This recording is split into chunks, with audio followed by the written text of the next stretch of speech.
1.5 millimetre आपने stretch किया, stretch करने के बाद उसमें इजाफा हुआ, जो उसमें चेंज आई वो कितनी है 1.5 मिलीमीटर।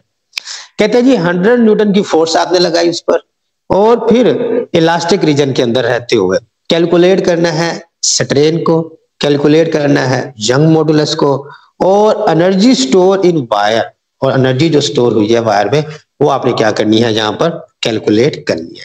ये आपका न्यूमेरिकल, इस न्यूमेरिकल में हमें डाटा के अंदर न्यूमेरिकल आपका 17.3, इसके डाटा में देखें तो हमें 3 से 4 चीजें बताई गई हैं। एक लेंथ बताई गई है, एक हमें चेंज इन लेंथ बताई गई है, एक हमें फोर्स बताई गई है, एरिया बताया गया है। क्लियर बात बेटा, लेंथ आपको लेंथ यहाँ पर कितनी बताई गई है, लेंथ 2.5 मीटर बताई गई है बेटा आपको यहाँ पर, और इसका जो एरिया है वो आपको 10⁻⁻5 मीटर स्क्वायर बताया गया है, यानी कि आप लिख सकते हैं 1 10⁻⁻5 मीटर स्क्वायर।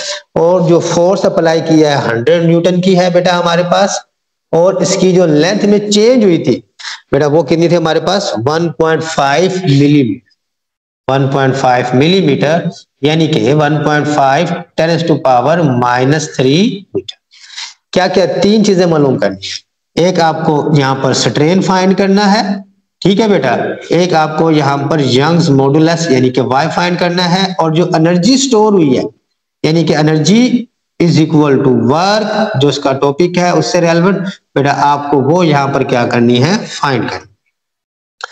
देखिए जी बिल्कुल आसान सा न्यूमेरिकल, स्ट्रेन का फार्मूला जानते हैं चेंज ओवर ओरिजिनल, यानी कि स्ट्रेन इज इक्वल टू बेटा क्या है change in length over original length.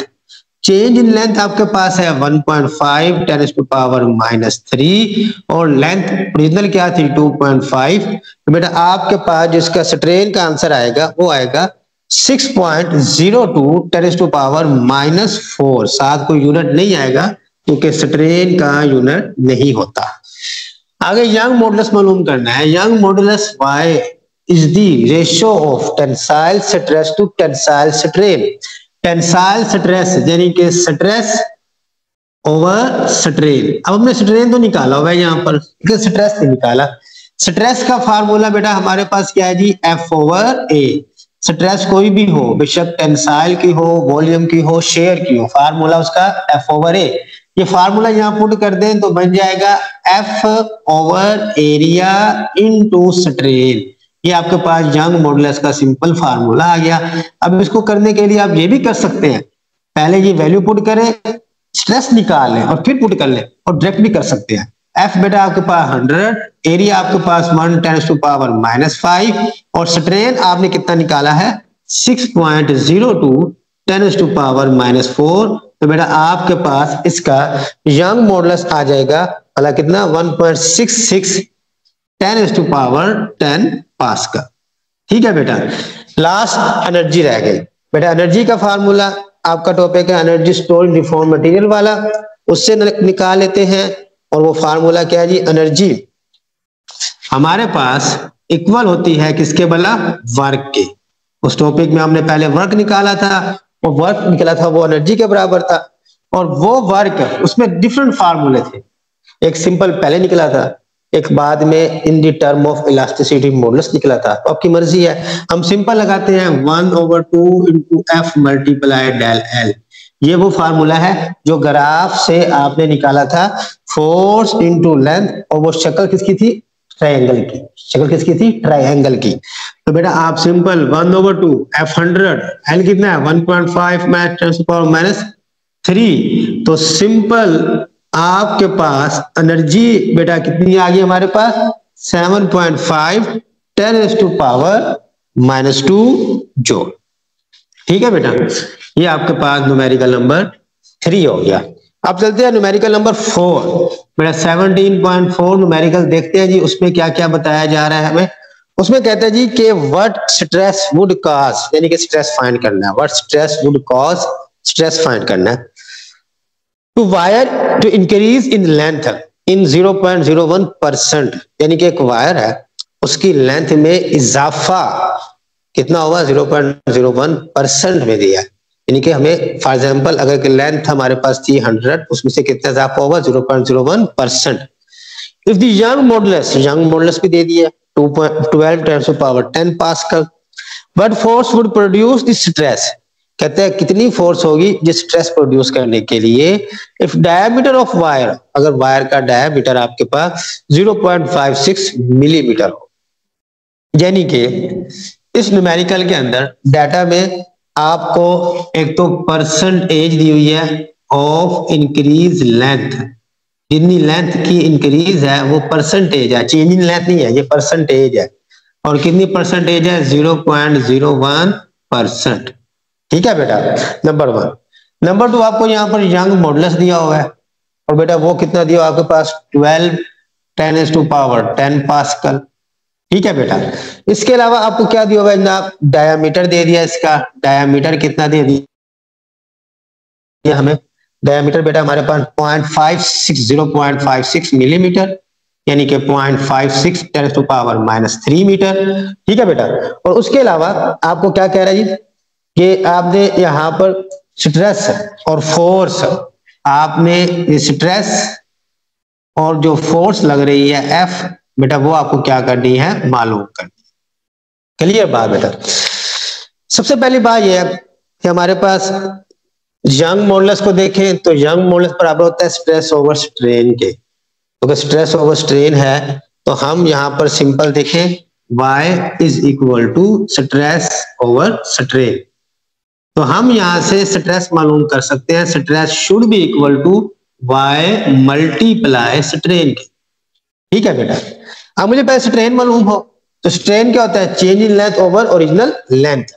हमें परसेंटेज लेंथ की दी हुई है, यानी कि आपके पास जो स्ट्रेन है बेसिकली वो 0.01%, और जब भी परसेंट का साइन खत्म करना हो तो क्या करते हैं?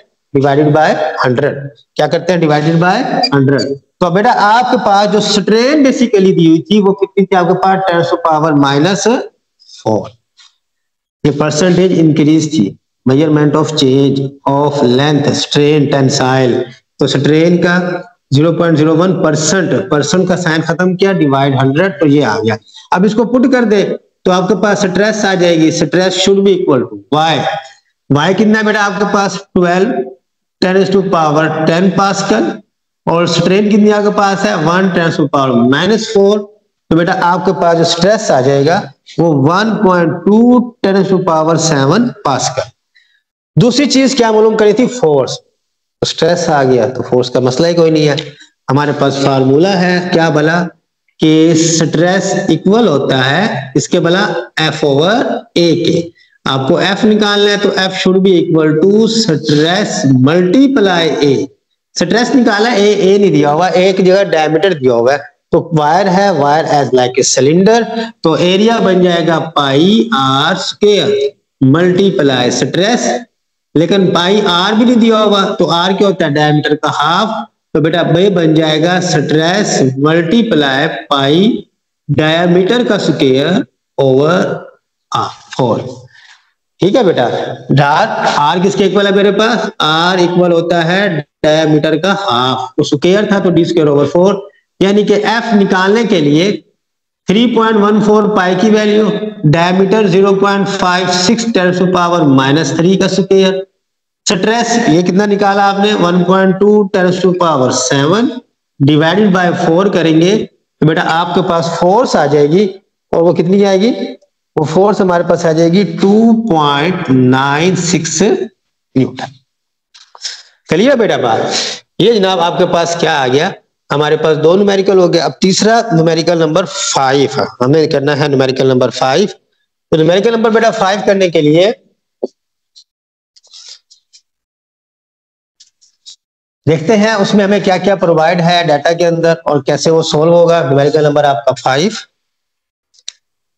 17.5, इसके देखते हैं हमें क्या क्या गिवन है और क्या हमें फाइंड करना है। न्यूमेरिकल कहता है आपको the length of steel wire is 1 metre, length 1 metre आ गई। Cross section area 0.03 10 to power -4 metre square, area भी दे दिया। कैलकुलेट वर्क डन, यानी कि वो एनर्जी वही वर्क मालूम करना है। व्हेन फोर्स कितनी दे दिया? 100 न्यूटन, और applied with in the elastic region में अप्लाई किया, और यंग मॉडुलस भी दे दिया हमें 3 10⁻11 न्यूटन पर मीटर स्क्वायर। यानी कि डाटा के अंदर बेटा हमें एक लेंथ दी गई है, ठीक है बेटा, एक हमें यहाँ पर एरिया दिया गया है, एक हमें फोर्स दी गई है और एक हमें क्या दिया होगा, यंग्स मॉडुलस। ये तीन चीजें हमें प्रोवाइड हैं। हमें मालूम क्या करना है, हमें मालूम करना है जो वर्क अप्लाई होगा इसको स्ट्रेच करने के लिए वो आपको फाइंड करना है। लेंथ बेटा आपके पास 1 मीटर है, लेंथ आपको दी गई है 1 मीटर, एरिया दिया गया है 0.03 टू पावर -4 मीटर स्क्वायर। बेटा फोर्स यहाँ पर अप्लाई कितनी हो रही है, 100 न्यूटन की, फोर्स 100 न्यूटन है। और यंग्स मॉडुलस बेटा क्या दिया गया, 3 × 10⁻11 न्यूटन पर मीटर स्क्वायर। ये जनाब आपका है न्यूमेरिकल। हमें वर्क निकालना है। अब मेरा सेम वही बात है कि वर्क निकालने के लिए मैंने अभी एक फार्मूला ये पिछले ही न्यूमेरिकल में यूज किया है, इससे जो मैंने अभी अरेज कर दिया है, क्या बोला कि work is equal to 1/2 F multiply del L. Clear बात। अब इसमें F मौजूद है, डेल एल मौजूद नहीं है। इस फार्मूले को पुट करने के लिए मुझे क्या करना पड़ेगा, डेल एल फाइंड करना पड़ेगा। तो डेल एल कैसे फाइंड होगा, ये चेंज इन लेंथ है। तो चेंज इन लेंथ आपके पास कहां से आ सकती है, स्ट्रेन से आ सकती है। कि स्ट्रेन क्या होती है, change in length over original length के इक्वल। लेकिन इशू ये है कि अगर मुझे चेंज इन लेंथ फाइंड करनी है तो वो this should be equal to strain multiply length होगा। लेंथ तो दी हुई लेकिन स्ट्रेन नहीं दी हुई। स्ट्रेन कहां से आएगी, स्ट्रेन हमारे पास आ सकती है y से। y क्या है जी, y यंग मॉडुलस है, this should be equal to stress over strain. ठीक है बेटा। तो अब मेरे पास strain should be equal to, यानी कि एक फार्मूले के अंदर दूसरा फार्मूला, दूसरे फार्मूले के अंदर फिर फार्मूला। ठीक है, आपको स्ट्रेन निकालनी है तो strain should be equal to stress over y। ठीक है, अब फिर इशू आ गया, क्या इशू आ गया कि आपको स्ट्रेन निकालनी है, y दिया होगा, स्ट्रेस नहीं दिया होगा। तो स्ट्रेस का हमें पता है फार्मूला, स्ट्रेस का फार्मूला क्या है, F/A। तो मैं ये फार्मूला अप्लाई करूं तो strain should be equal to F/A into Young's modulus. ठीक है बेटा। अब यहां से स्ट्रेन आएगा, उस स्ट्रेन को यहां पुट करेंगे, उस स्ट्रेन को यहां पुट करेंगे, डेल एल आएगा, डेल एल को यहां पुट करेंगे तो वर्क आएगा, तो वर्क आएगा। चलिए अब बात, तो स्ट्रेन हमारे पास बेटा क्या बन जाएगी, एफ कितना आपके पास 100, एरिया कितना है 0.03 × 10⁻⁻4 और आपके पास जनाब y कितना है जी हमारे पास 3 × 10⁻11। तो बेटा स्ट्रेन का जो हमारे पास आंसर आएगा बेटा वो कितना आएगा, हमारे पास स्ट्रेन निकाले यहाँ पर, हाँ जी, उस स्ट्रेन को आप डायरेक्ट निकाल, स्ट्रेन निकाले, स्ट्रेन को आप क्या करेंगे, इस फार्मूले में पुट करेंगे कि del L is equal to strain, जो आंसर आएगा वो मल्टीप्लाई लेंथ, लेंथ कितनी है आपके पास 1, तो आपको बेटा क्या मालूम हो जाएगा, डेल एल। इस डेल एल की वैल्यू को हम यहाँ W is equal to 1/2 F 100 into del L put करेंगे तो बेटा मेरे पास वर्क का आंसर मालूम हो जाएगा और this should be equal to 5.6 × 10⁻³ joule. इसे आपने खुद सॉल्व कर लेना है वैल्यूज एंटर करके कैलकुलेटर के जरिए से। ये थे बेटा हमारे पास चैप्टर 17 के न्यूमेरिकल, 6 आपने खुद करना है, सेम इस जैसा ही है। मिलते हैं अगली वीडियो में, तब तक के लिए अल्लाह हाफिज।